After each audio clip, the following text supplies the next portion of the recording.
Saudara, menjadi seorang pekerja seni adalah sebuah profesi yang tentunya kaitannya erat sekali dengan produk ataupun karya-karya kreatif yang bisa dinikmati oleh semua orang. Namun untuk menjadi seorang pekerja seni yang handal, tentu banyak persyaratan bagaimana menuangkan ide, merealisasikan, dan menghasilkan satu karya yang bisa bermanfaat bagi semua orang. Kali ini bersama saya Muhammad Ridwan Rifai dalam acara Bukan Basa-Basi, dan kami akan ajak Anda untuk menikmati dan menyimak perbincangan dalam acara Bukan Basa-Basi bersama seorang sutradara handal yang tentunya kiprahnya di dunia ataupun pekerja seni ini sudah bisa kita nikmati, terutama di televisi dan lain sebagainya. Inilah kita jumpai Bung Erin Indria Suryanto. Halo, Bang Erin. Halo. Apa kabar, Bang Erin? Baik, Bung Ridwan. Selamat datang di Kota Palembang. Jadi pemirsa, beliau ini adalah sudah melanglang kemana-mana. Kami culik kali ini karena ada di Palembang. Ya, Bang ya? Dan jangan salah, Bu. Walaupun nama saya Suryanto, tapi darah Palembang mengalir di badan saya. Iya? Kakek saya asli Palembang. Oh, asli Palembang. Dari ibu ya, dari ibu ya? Iya. Apa anunya, gelarnya? Kalau orang Palembang ada gelar loh. Kalau saya Ki Agus gitu ya. Kakek saya itu Raden Nurdin. Oh, Raden. Itu yang tertinggi, Bang. Serius? Iya. Saya baru tahu nih. Oh iya, kalau Palembang itu yang namanya Raden itu tertinggi. Kalau saya Ki Agus masih di bawah. Oh, tapi kita sama sebetulnya. Iya. Ya, kan? Jadi walaupun sudah beliau ini namanya ada O-nya, tapi beliau adalah darahnya darah Palembang. Ya. Ternyata luar biasa. Ya. Tadi saya mengatakan bahwa Bang Erin adalah seorang sutradara yang handal. Dalam artian selalu menghasilkan karya-karya yang bisa dinikmati lah oleh para penikmat seni, kemudian dengan karya-karya televisi. Nah, ngobrol-ngobrol dikit nih, ke Palembang dalam rangka apa nih? Ke Palembang ini saya dalam rangka mereview hasil penilaian dari TVRI Sumatera Selatan di Gatra Kencana 2023 di bulan ke-10. Karena Gatra ini kan penilaian selama setahun penuh. Nah, ini kita sudah masuk ke bulan ke-10 penilaian. Nah, hari ini saya datang ke Sumatera Selatan untuk mereview hasil dari produksi TVRI Stasiun Sumatera Selatan, dan hasilnya cukup menggembirakan. Alhamdulillah. Kalau begitu. Jadi pemirsa, Gatra Kencana ini adalah standar ataupun juga yang bergengsi lah untuk pencapaian karya-karya pekerja seni yang ada di TVRI secara nasional. Dan ini adalah beliau yang akan ataupun juga memberikan sharingnya. Nah, kali katakan Palembang sudah mulai termasuk bagus ya. Nah, dalam artian baik ya, baik. Sebetulnya untuk menghasilkan karya yang baik itu seperti apa? Banyak unsur yang harus diperhatikan ketika kita membuat sebuah program televisi. Apapun itu bentuknya, entah itu dokumenter, entah itu drama, entah itu talk show di studio, sebetulnya banyak hal yang bisa mempengaruhi apakah kualitas produksi itu akan menjadi baik atau kurang baik. Karena tidak ada unsur bagus jelek di dalam karya. Bagus dan bagus banget. Gitu kan. Karena menilai sebuah karya kita sulit untuk melihat, ini jelek. Nggak bisa. Tapi yang jelas pada prinsipnya, yang paling penting dari semua, apapun bentuk program itu, persiapan. Persiapan ya. Karena produksi di televisi, media televisi itu adalah production by planning. Production by planning. Okay, ketika kita merencanakan perencanaan kita baik, sebetulnya kita sudah merencanakan hasil yang baik. Tapi kalau dari awal perencanaannya kurang baik, sebetulnya kita sedang menciptakan sebuah program yang kurang baik juga. Jadi itu perencanaan. Indikasi. Oke. Indikasi awal ya. Indikasi awal ya. Okay. Jadi perencanaan itu mempunyai makna yang sangat penting dalam satu step berikutnya. Iya. Oke. Nah, dari dokumenter, dari apapun apa yang bisa digali selain ide untuk dokumenter yang paling sering diambil orang? Ya. Kekuatan dalam sebuah program itu selain dari perencanaan adalah bagaimana program itu diaplikasikan secara implementasi. Dalam hal ini pemegang kekuasaan penuh dalam produksi itu ya sutradara. Nah, Bung Ridwan pernah tahu nggak? Sutradara itu adalah makhluk ciptaan Tuhan yang paling pintar di muka bumi. Kenapa? Ini alasannya. Ketika misalnya Bung Ridwan ingin menjadi seorang sutradara, ingin memproduksi sebuah program tentang kesehatan, tentang sebuah penyakit misalnya. Mau tidak mau, suka tidak suka, Bung Ridwan akan mempelajari penyakit itu. Tanpa harus untuk sekolah kedokteran, Anda sudah paham tentang penyakit yang akan diangkat. Iya. Nanti Anda pindah lagi memproduksi program lainnya dengan tema lainnya, Anda harus mempelajari dulu tema itu. Jadi otomatis secara individual, sutradara sebetulnya penuh dengan ilmu. Karena apa? Sebelum dia memproduksi program tema yang mau diangkat, dia harus pelajari dulu itu. Karena kalau tidak, dia akan menginformasikan data yang salah nanti. Salah ya. Malah lebih pintar dari yang aslinya ya. Nah, gitu. Makanya salah satu tanda kutip persyaratan menjadi seorang sutradara harus pintar. Pintar karena apa? Ya dia harus menguasai bidangnya, menguasai temanya. Ya. Nah, semakin banyak tema yang dia garap, kan semakin banyak ilmu yang masuk di dia. Betul. Nah, kira-kira berapa lama ya butuh seorang sutradara itu untuk tadi mempelajari umumnya ya, memplanning, kemudian bisa meresapi apa yang akan dia garap. Ya. Kalau ukuran berapa lama tidak ada waktu yang pasti tentatifnya. Okay. Pasti tentatif semuanya. Yeah. Jadi artinya gini. How to be a director, menjadi seorang sutradara sekarang itu sudah sangat mudah. Banyak literasi yang bisa kita cari di Google. How to be director itu banyak banget dengan melihat contoh-contoh produk. Itu bisa kita pelajari. Tapi how is a director, itu yang susah. Saya bicara masalah intuisi, Pak. Oh ya. Intuisi. Pernah, Pak? Saya alhamdulillah bersyukur sama TVRI sudah dikirim ke beberapa negara untuk belajar. Saya pernah bertemu dengan sutradara handal di luar negeri. Saya ditanya gini, Pak, Bung, Rin, persiapan apa yang Anda lakukan sebelum Anda produksi? Wah, saya jawab dengan ilmu bekal teoritis saya dong, ya kan? Wah, yang saya lakukan adalah saya melakukan praproduksi, triangle meeting, pertemuan dengan produser dan scriptwriter saya. Saya bla bla bla bla melakukan review equipment kita, bla bla bla bla. Semua dijawab benar, Pak. Betul yang Anda lakukan. Betul. Ya? Tapi ada satu yang belum Anda lakukan sebagai seorang sutradara. Apa tuh? Persiapan seorang sutradara sebelum proses syuting adalah tidur yang cukup, istirahat yang banyak. Kenapa ya hubungannya? Intuisi, Pak. Oh, intuisi. Ya. Anda mempersiapkan dengan matang tanpa Anda memanage diri Anda dari sisi kesehatan ya. Pada saat hari H Anda sakit, Iya. nggak jalan juga. Jadi jalan. ternyata bukan itu. Ternyata bukan teoritis production segala macam. Itu harus kita kuasai. Ya. Tapi intuisi kita sebagai seorang director, bagaimana kita memanage produksi, kru, sampai ke lingkungan terkecil ke diri sendiri. Ya. Termasuk mood.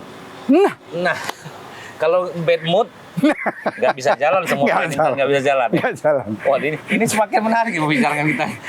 Jadi semata-mata nggak ngomongin teknis nih. Iya kan? Nggak ngomongin teknis nih. Nah, ini tidak ada di dalam buku. Iya, nggak ada. Kalau nggak kita sharing, kita menggali dari seorang sutradaranya langsung, nggak ada dalam buku. Kalau di buku cuma ada tadi planning, actuating, misalnya implementasi, kemudian bisa eksekusi, bisa output, kan? Itu bisa ataupun juga outcome kan gitu ya. Tapi kita akan lanjut lagi Bang Irin ya. Dan pemirsa, kita akan kembali karena saya makin menarik karena sudah ada clue-nya bahwa bagaimana menggeluti dunia saudara ini. Ada plusnya lagi yang tidak hanya sebatas di literasi ataupun di literatur di buku, di pustaka. Kita akan kembali setelah pesan-pesan berikut ini, tetap bersama kami.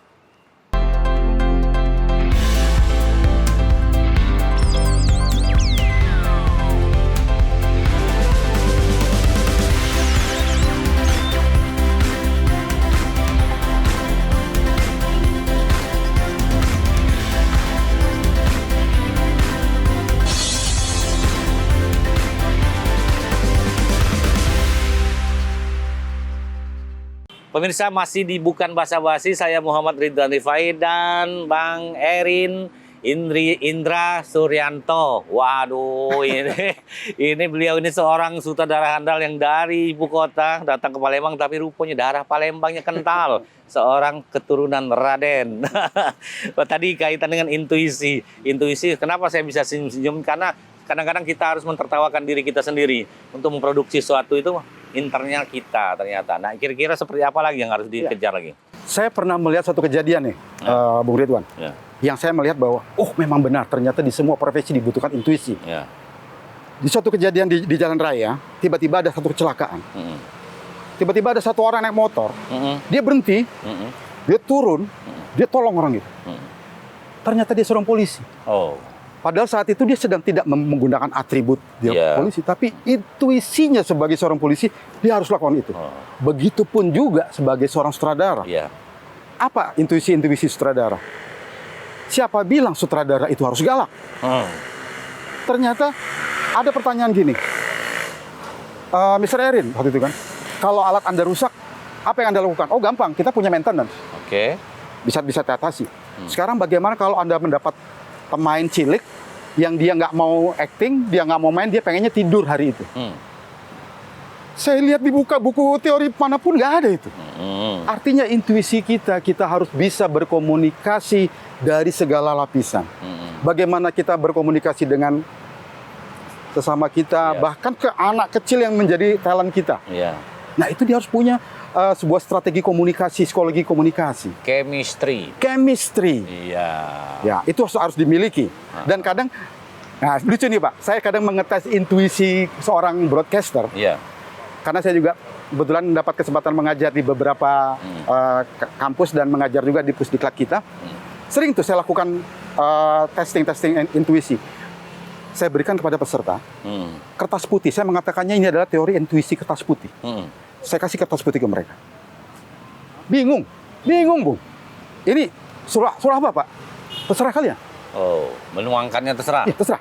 Saya kasih waktu 30 detik. Bingung, ada yang nulis nama, ada yang nulis nggak jelas, ada yang nggak ditulis, ada yang dilipat jadi pesawat-pesawatan. Iya. Tapi di situ akan terlihat intuisinya. Untuk kertas yang kosong, saya selalu bilang, latih lagi Anda sebagai broadcasting. Untuk sementara ini Anda tidak bisa disebut broadcaster.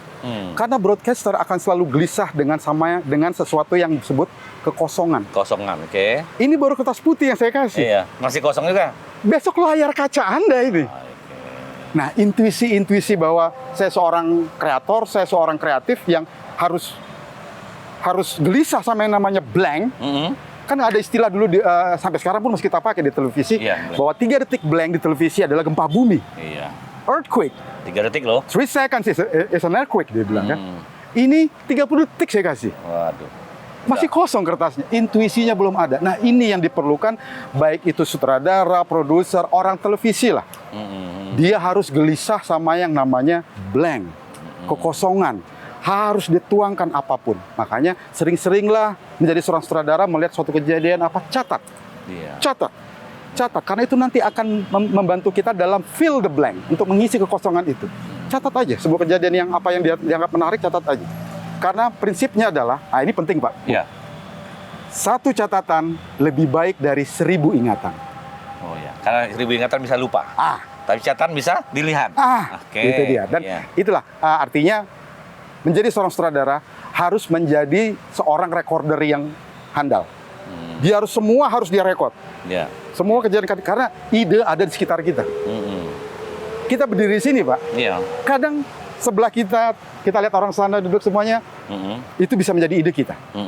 Sehingga buat saya seorang kreatif juga harus mempunyai daya rekam yang tinggi. Iya. Daya rekam yang tinggi untuk melatih intuisi dia, mengisi kekosongan di layar dia nanti. Jadi kalau sudah untuk melahirkan dan mengembangkan intuisi itu memang berbagai macam cara oleh seorang sutradara ya.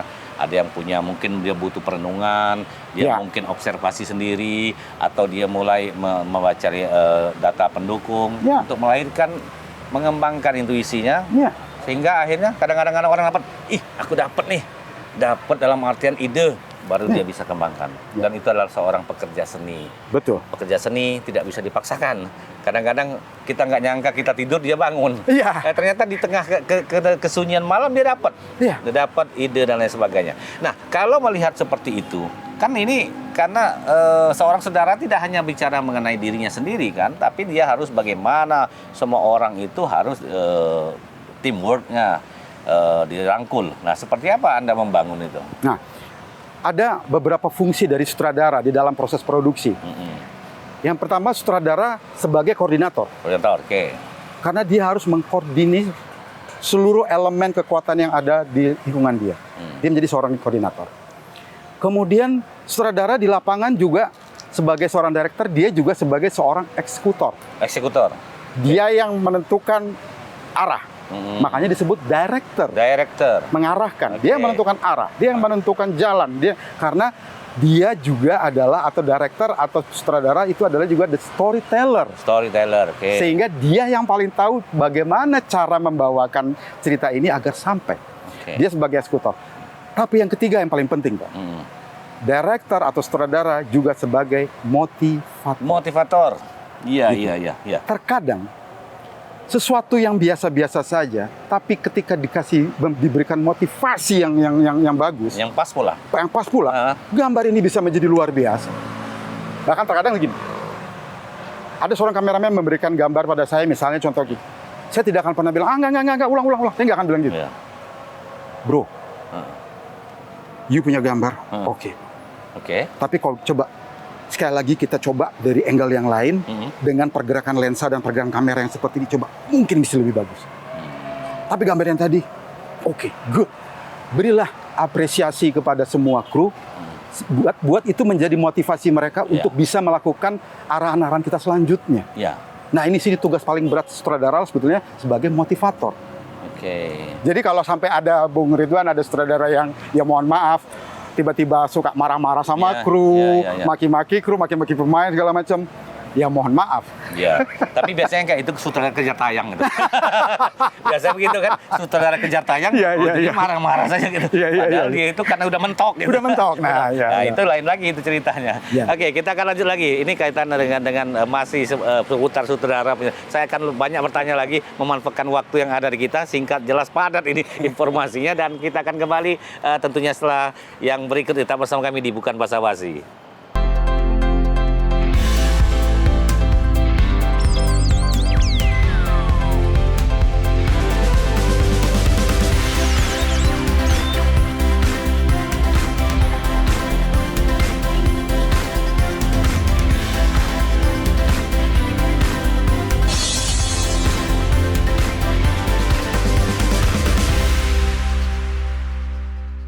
Baik, masih di Bukan Basa-Basi dengan seorang sutradara yang bisa sharing hari ini dengan apa yang digelutinya selama ini.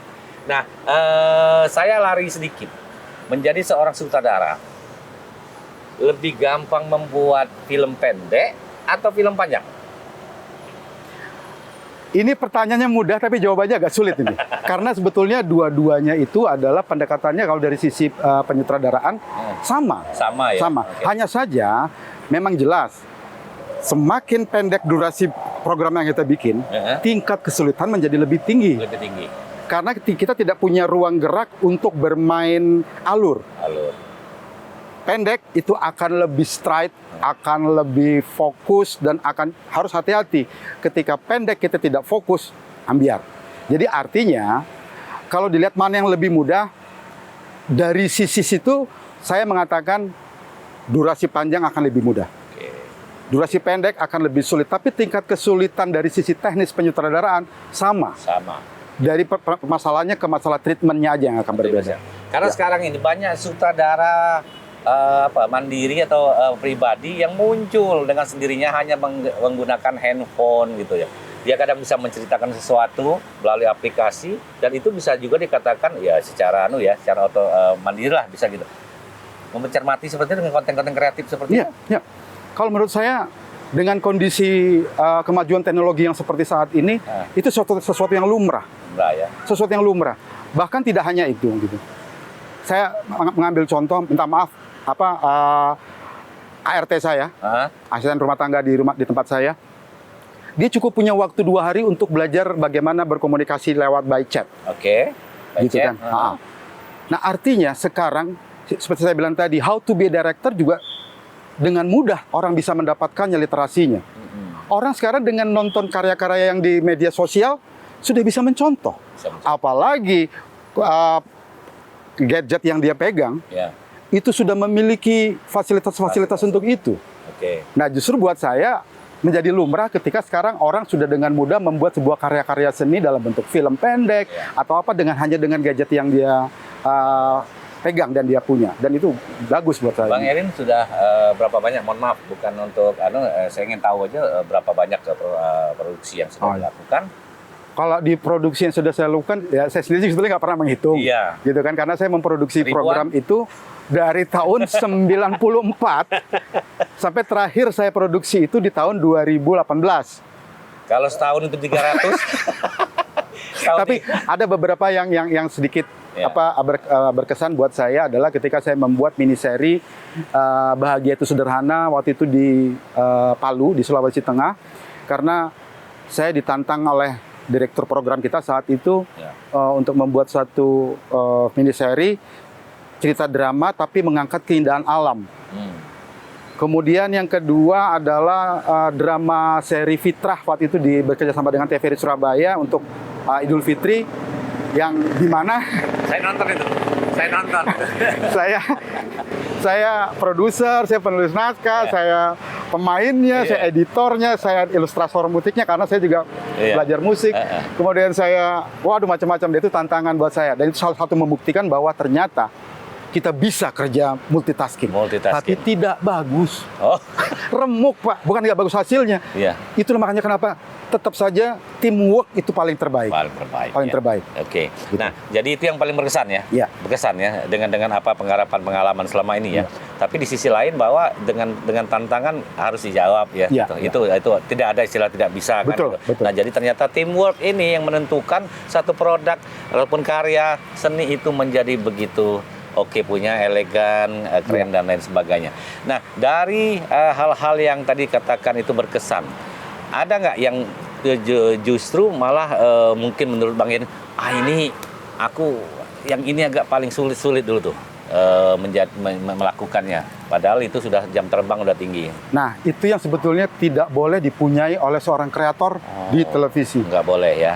Oke. Dia tidak boleh mengkomparasi Iya. bahwa ini yang paling sulit, ini yang paling mudah. Karena sebuah orang kreatif, dia harus menciptakan energi positif dari semua energi negatif yang masuk ke dia. Oh. Artinya, orang kreatif akan selalu mengatakan tantangan atau kendala atau kekurangan atau apapun kondisinya adalah sebuah tantangan kreatif buat dirinya. Sehingga dia tidak akan pernah tahu bahwa, ini sulit, ini tidak.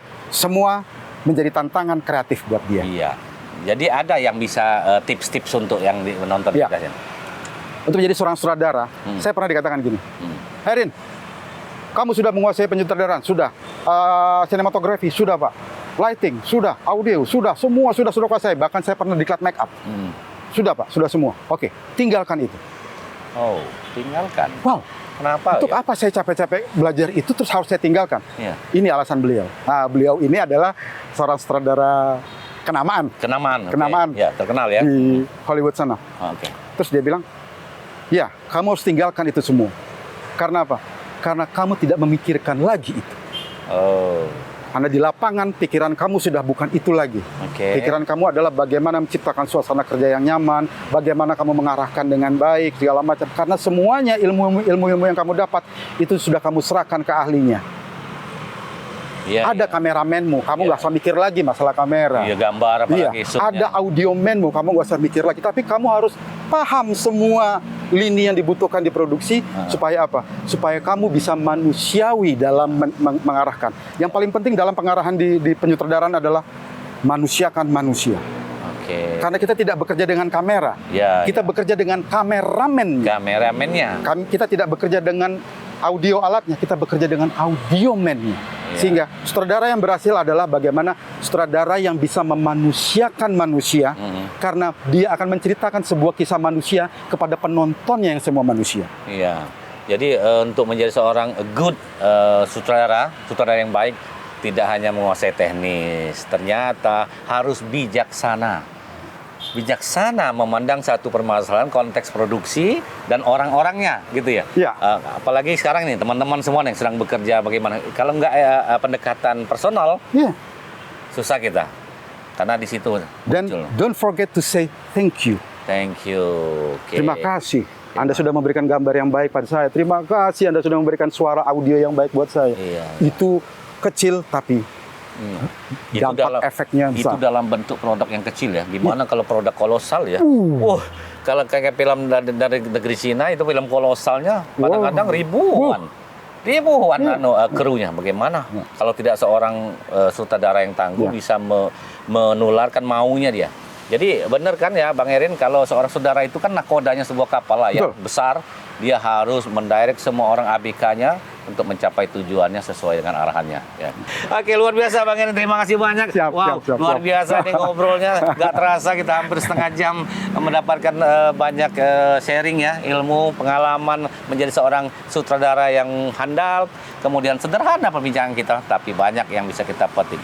Jadi pemirsa yang menonton siaran Bukan Basa-Basi, inilah akhir jumpa kita untuk menjadi seorang profesional pekerja seni yang sutradara ini levelnya paling tinggi loh dalam untuk membuat suatu produk ya, itu membutuhkan banyak, tidak hanya teknis tapi non teknis itu lebih penting lagi karena itu akan menjadi buktian dalam karya nyatanya.